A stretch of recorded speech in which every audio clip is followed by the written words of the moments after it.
Šie lipdukai skirti priklijuoti temperatūrinį daviklį prie naujagimio odos. Mums naujagimio temperatūra, ypatingai pirmomis paromis, yra labai svarbi, nes jeigu naujagimis yra sušalęs, tai jam ir visa fiziologija trinka ir atsiranda simptomų, kuriuos mes galim vertinti kaip rimtos ligos pradžią, nors tiesiog naujagimis sušalęs, jam reikia šilumos ir viskas praeina. Jeigu naujagimis sukaista, tai tada jam prasideda kitokie simptomai, kuriuos mes irgi norim diferencijuoti ir jeigu tiesiog per daug šilumos yra, mes ją sumažinam ir tie simptomai pranyksta. Šie lipdukai mums labai palengvina darbą dėl to, kad jie tvirtai prilimpa prie naujagimio.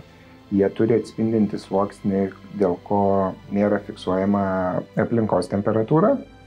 Nes anksčiau mes klijuodavom paprastus pleistriukus, su paprastais pleistriukais priklijuodavom temperatūrinius daviklius. Tai būdavo ganėtinai netikslus rodmenys dažniausiai. Per paprastą pleistrą tiek aplinkos temperatūrą iškraipydavo duomenys, tiek jie sunkiau nusiplėšdavo. Šiti, kai jau reikia keisti, mes keičiam ganėtinai dažnai juos, kad nenusispaustų, nenusidirgintų odą, jie laikosi tvirtai, bet kai juos reikia atklijuoti, jie atlimpa labai lengvai, taip nepažeisdami naujagimio odos.